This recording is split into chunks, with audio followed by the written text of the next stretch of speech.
Perkenalkan, nama saya Dolanta Douglas, NIM 20104171171, kelas A2. Baik, di sini saya akan menyampaikan tentang teori antrian.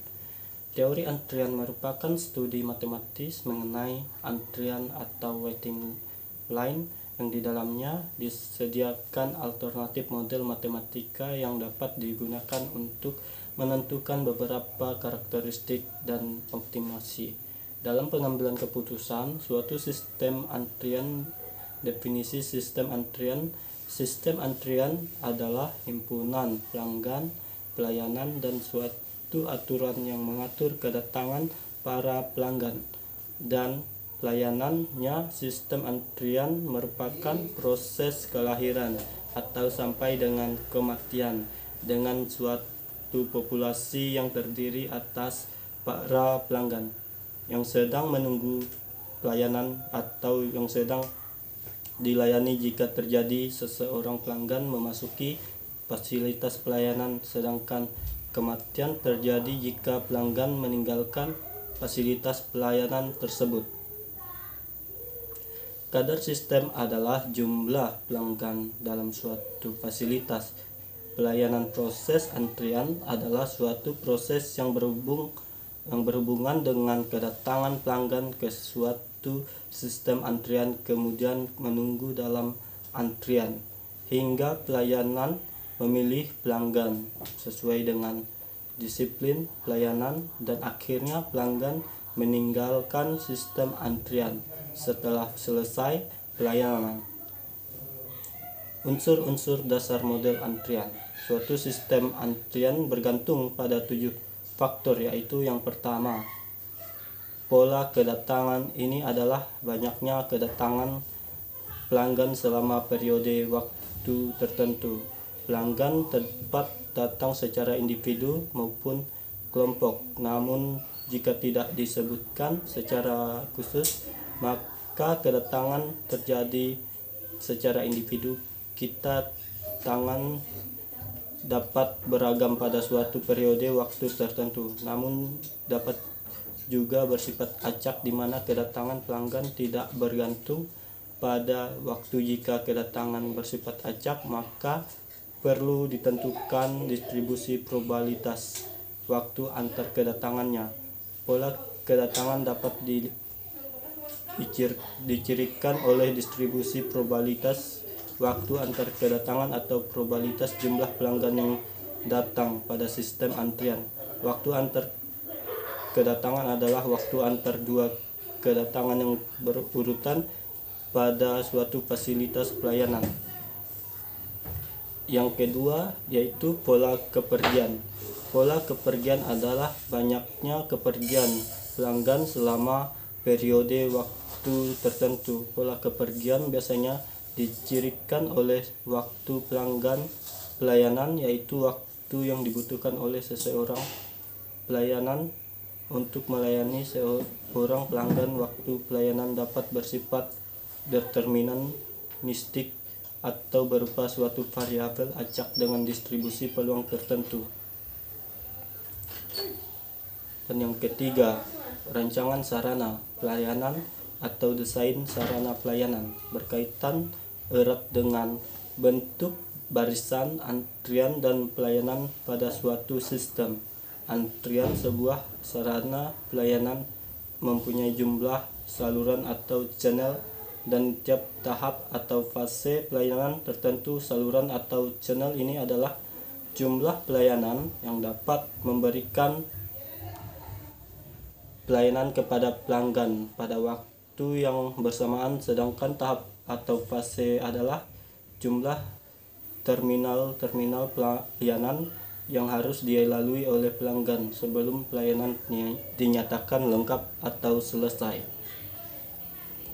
Yang keempat, disiplin pelayanan. Disiplin pelayanan adalah kebijakan yang mengatur cara memilih pelanggan yang akan dilayani dari suatu antrian. Disiplin pelayanan yang biasa diterapkan dalam kehidupan sehari-hari yakni adalah yang pertama, first come, filsafat atau FCS, artinya pelayanan didahulukan kepada pelanggan yang lebih awal datang atau mempunyai nomor antrian lebih kecil. Yang kedua, last come first served atau LCFC, artinya pelayanan didahulukan kepada pelanggan yang lebih akhir datang. Yang ketiga, service in recorder atau CSO, artinya pelayanan dilakukan kepada pelanggan dengan memilih secara acak. Antrian prioritas, artinya pelayanan diberikan kepada pelanggan yang mempunyai kepentingan atau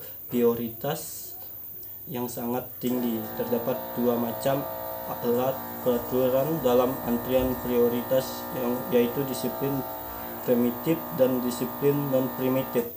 Berlaku ketika pelanggan prioritas lebih tinggi memasuki sistem, maka pelanggan tersebut langsung dapat dilayani meskipun pelanggan yang mempunyai prioritas yang lebih rendah berada dalam proses pelayanan.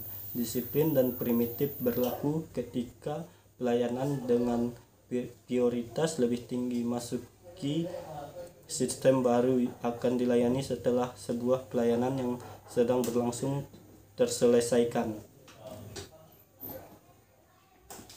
Yang kelima yaitu kapasitas sistem adalah jumlah maksimum pelanggan, baik pelanggan yang sedang berada dalam pelayanan maupun dalam antrian, yang dapat ditampung oleh fasilitas pelayanan pada saat yang sama.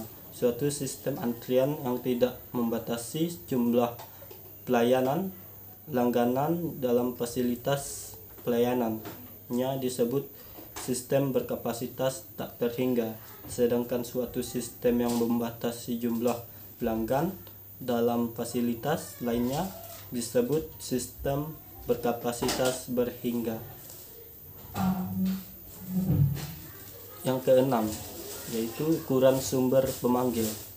Ukuran sumber pemanggil ini adalah banyaknya populasi yang membutuhkan pelayanan dalam suatu sistem antrian.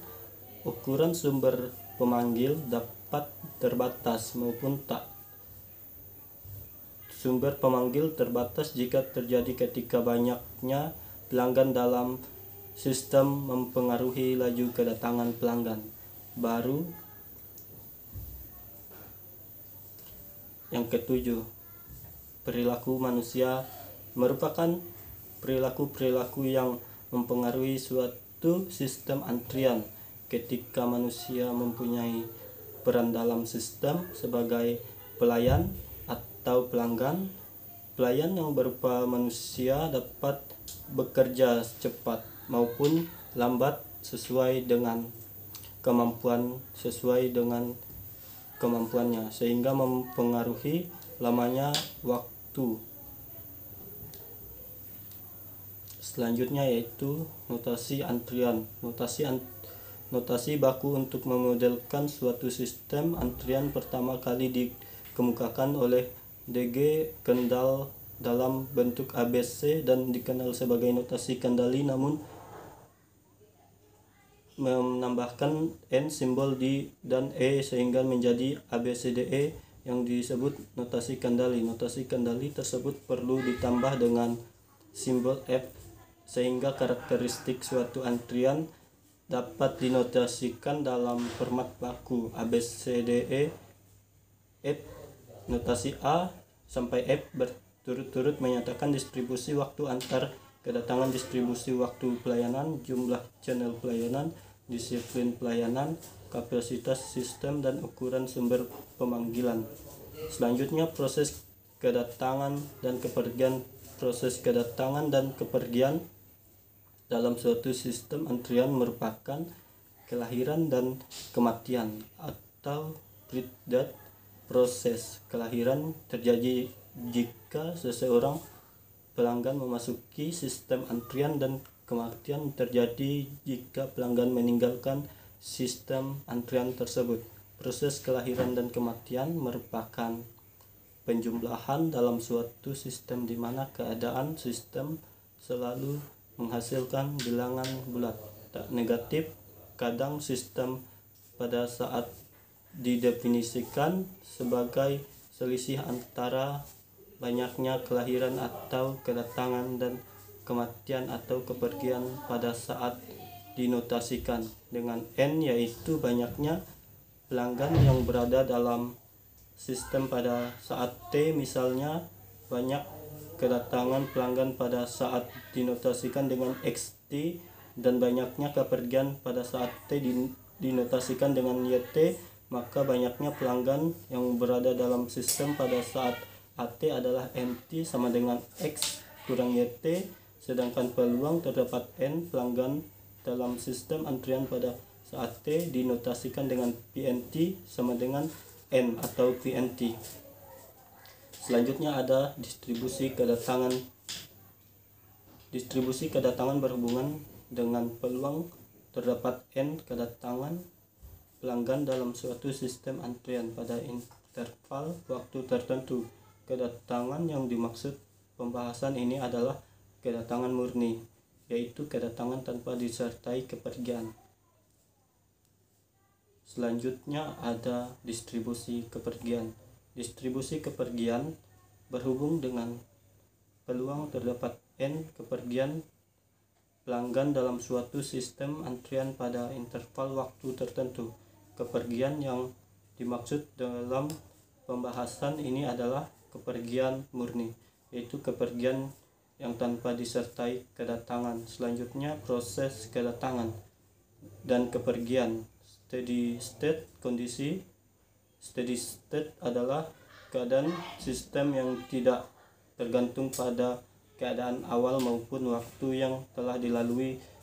Selanjutnya model antrian. Model antrian merupakan salah satu model antrian yang penotasiannya berdasarkan pada notasi kendali. Pada model ini, antrian ini menyatakan kedatangan dan kepergian berdistribusi Poisson ekuivalen, dan waktu antar kedatangan dan waktu pelayanan berdistribusi eksponensial. C menyatakan jumlah channel pelayanan, disiplin pelayanan FCPS, kapasitas sistem tak terbatas, dan ukuran sumber pemanggilan tak terbatas. Selanjutnya, ukuran keefektifan model antrian. Ukuran keefektifan sistem ini digunakan untuk menganalisis suatu situasi sistem antrian dengan tujuan untuk merancang sistem yang optimal. Ukuran keefektifan sistem dalam kondisi steady state